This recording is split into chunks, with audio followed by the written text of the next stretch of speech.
देखिए बच्चों, आज केंद्रीय कैबिनेट के द्वारा कुछ अहम फैसला लिया गया और 94,916 करोड़ रुपए से संबंधित खर्च से संबंधित कुछ अहम फैसले किए गए हैं। कुछ क्षेत्र हैं जैसे कि शिप बिल्डिंग, आपका मेडिकल कॉलेज में सीट, उसके बाद रेलवे, उसके बाद हमारे बिहार के इंफ्रास्ट्रक्चर से संबंधित कुछ अहम फैसला किए गए हैं। तो बच्चों, आज हम लोग बिहार के इंफ्रास्ट्रक्चर से संबंधित जो निर्णय लिए गए हैं उस पर हम लोग बात करेंगे। सबसे पहले बच्चों, हम लोग बख्तियारपुर राजगीर तिलैया डबलिंग पे बात करेंगे। बच्चों देखिए, वर्तमान में बख्तियारपुर राजगीर तिलैया जो है उस पर एक ही रेलवे लाइन है। तो अब सरकार की योजना है, केंद्र सरकार की योजना है कि इसे डबल किया जाए, दोहरी रेलवे लाइन बिछा दिया जाए। इससे क्या होगा कि हमारे इस क्षेत्र में रहने वाले लोगों की कनेक्टिविटी बढ़ जाएगी, संपर्क बढ़ जाएगा, संपर्क की सीमा बढ़ जाएगी, समय सीमा बढ़ जाएगी। ठीक है, अगर एक रेलवे लाइन होगी तो उस पर बोझ बहुत ज़्यादा होता है, लिमिटेड है कैपेसिटी। अगर एक होगी तो लिमिटेड होगी, तो उसकी कैपेसिटी लिमिटेड हो जाती है। डबल हो जाएगी तो और वृद्धि हो जाएगा, तो कनेक्टिविटी में और ज़्यादा वृद्धि हो जाएगी। तो चलिए बच्चों, इस पर हम लोग देखते हैं कि हमारी केंद्र सरकार के द्वारा कितना पैसा खर्च किया जाएगा। तो 2192 करोड़ रुपया इस पर खर्च किया जाएगा और इसके द्वारा हमारे यहाँ पर्यटन को भी बढ़ावा मिलेगा। 4 बड़े सांस्कृतिक केंद्र जो हैं, राजगीर, नालंदा, पावापुरी, बोध गया, स्पेशली इस रेलवे लाइन से जुड़े हुई जो क्षेत्र हैं 4 बड़े, उनको उन डबलिंग होने से उन जगहों पे पहुंचने में भी काफ़ी सुगमता हो जाएगी। तो इससे हमारे पर्यटन के विकास में भी काफ़ी मदद मिलेगा। देखिए बच्चों, यदि हम लोग बिहार के मैप पे देखते हैं तो देखिए कुछ इस तरीके से होता है। ये हो जाता है आपका बख्तियारपुर से आगे बढ़िएगा, इधर हो जाता है आपका बिहार शरीफ, फिर इधर से आप लोग आगे बढ़िएगा तो आपका आ जाता है पावापुरी, फिर आपका आ जाएगा नालंदा और फिर हो जाएगा आपका राजगीर और उसके बाद बच्चों ये हो जाता है आपका तिलैया। तो ये जो रेलवे लाइन है, ये पहले एक ही रेलवे लाइन थी, अब इसे 2 कर देने की, डबल रेलवे लाइन कर देने की योजना है और इस पे 2192 करोड़ रुपए खर्च करने की योजना है। ठीक है, तो इससे निसंदेह कनेक्टिविटी बढ़ेगी, हमारा धार्मिक सांस्कृतिक जो गतिविधियां हैं वो बढ़ेगी और डे टू डे लाइफ में भी रेलवे के विकास से डे टू डे लाइफ में भी कनेक्टिविटी बढ़ेगा। ठीक है, और दूसरा योजना क्या है, तो दूसरा योजना है आप लोग का साहेबगंज बेतिया 4 लेन। तो साहेबगंज बेतिया जो है आपके चंपारण क्षेत्र में बेतिया है और साहेबगंज जो है ये उत्तर बिहार से संबंधित है। तो इसको 4 लेन करने की, ये सड़क मार्ग से है, वो रेल मार्ग से था और ये सड़क मार्ग से है, इसे 4 लेन करने की योजना केंद्र सरकार के द्वारा लिया गया है, निर्णय लिया गया है। और इन दोनों की साहेबगंज से बेतिया की दूरी 79 किलोमीटर 79 किलोमीटर है और इस पर 3822 करोड़ रुपए खर्च करने की योजना बनाई गई है। इससे भी कनेक्टिविटी बढ़ेगा। इसमें भी यही बताई गई है कि अभी वर्तमान में साहेबगंज से बेतिया 2 घंटा का रास्ता है, 4 लेन कर देने से समय सीमा घट जाएगा, कनेक्टिविटी आपका 1 घंटा में ही हो जाएगा और इससे समय सीमा घटेगा तो निसंदेह आपके व्यापार बढ़ेंगे, क्योंकि किसी भी इकोनॉमी के डेवलपमेंट के लिए इंफ्रास्ट्रक्चर बहुत ज़रूरी होता है।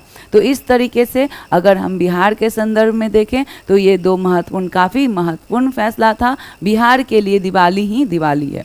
लेकिन बच्चों, अब हम लोग अपने बिहार की वर्तमान स्थिति पर चर्चा करते हैं और उसके संदर्भ में इसका हम लोग आकलन करते हैं। तब हम ये पाते हैं कि बच्चों, पटना में अगर आप वर्तमान में पटना के इंफ्रास्ट्रक्चर को देखें तो निसंदेह पटना के इंफ्रास्ट्रक्चर में बहुत डेवलपमेंट हुए हैं। पुल जो है, ब्रिज जो है, उसका जाल बिछ गया, फ्लाईओवर का जाल बिछ गया है। लेकिन बिहार सिर्फ पटना जिला से ही होता है क्या? सहरसा जिला, कोसी प्रमंडल, सारण प्रमंडल, आपके जो 38 जिला हैं उसमें पटना जिला को छोड़कर और भी जिला भी महत्वपूर्ण है, विकास होगा तभी ओवरऑल हमारे बिहार का विकास होगा। लेकिन बच्चों, आप इस चीज़ को समझिए कि सिर्फ इन्हीं चीज़ों को क्यों बढ़ाया जा रहा है। क्या आप थोड़ा सा पटना जिला से अलग हटकर देखिए और फिर देखिए कि हमारे बिहार में डिमांड क्या है।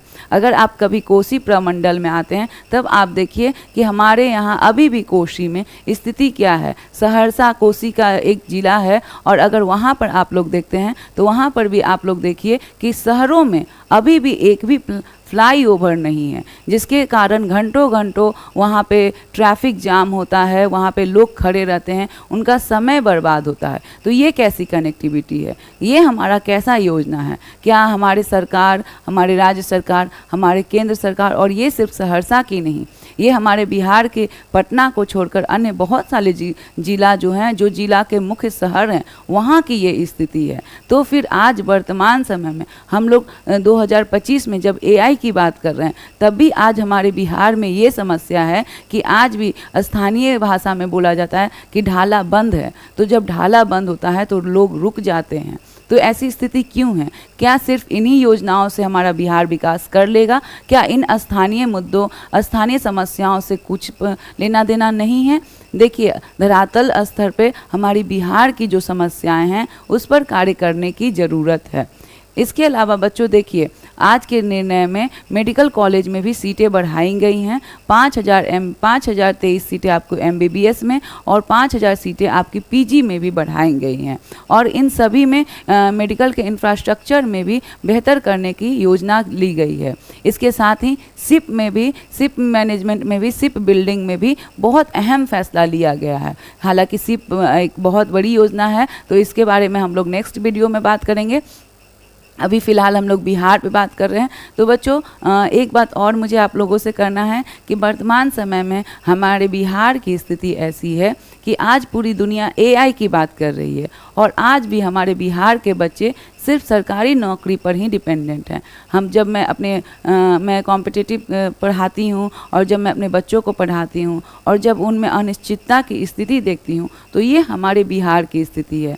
अचानक एग्ज़ाम आ जाते हैं तो सारे बच्चों पे जो प्रेशर होता है, एग्ज़ाम हो गया। हमारे यहाँ हमारे बच्चों को ना तो निश्चित कैलेंडर मिलता है, ना कुछ वैसी व्यवस्था है कि अगर वो एग्ज़ाम पास ना किए तो वर्तमान समय में, जैसे कि सबसे बड़ी आज की नीड है एआई, और एआई स्टडी के बारे में, एआई टेक्नोलॉजी के बारे में हमारे बिहार के बच्चों को सिखाया जाए, इसके बारे में कोई बात नहीं करते हैं।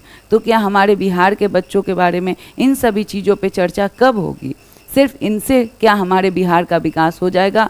हमारा बिहार ऐसे भौगोलिक क्षेत्र में है जो कि जहाँ से हमारे भारत का इतिहास शुरू होता है। बज्जी क्षेत्र आप लोग देख रहे हैं, ये जो कनेक्टिविटी आप लोगों को उत्तर बिहार में किया जा रहा है, तो ये यहाँ अभी बताया भी गया है कि वैशाली केसरिया जो बौद्ध स्तूप है उसको जोड़ा जाएगा इन 4 लेन के माध्यम से, और इससे हमारा पर्यटन बढ़ेगा। लेकिन क्या सच्चाई है कि जिस लेवल से सोचा जा रहा है उस लेवल से हमारे बिहार में पर्यटन बढ़ेगा? यहाँ अगर आवश्यकता है तो सबसे बड़ी आवश्यकता है कि हमारे बच्चों को एआई टेक्नोलॉजी दिया जाए, हमारे बच्चों को एआई टेक्नोलॉजी पे इतना साक्षर कर दिया जाए कि हमारे बच्चे उस पर कार्य कर सके। आज दुनिया एआई की बात कर रही है, और आज हम लोग बस कंप्यूटर का बात कर रहे हैं। क्या सिर्फ कंप्यूटर के बात करने से आज हमारे बिहार का विकास हो जाएगा? नहीं बच्चों। तो मेरा कहीं से भी इरादा ये नहीं है कि मैं इन योजनाओं को गलत साबित करूं। ये योजनाएं निस्संदेह हमारे बिहार के विकास में बहुत महत्वपूर्ण है, लेकिन इसके अलावा जब स्पीड बहुत ज़्यादा की ज़रूरत है तो हमारे बिहार को बहुत थोड़े से स्पीड में ही रह जाना पड़ रहा है। तो बच्चों, पढ़ते रहिए।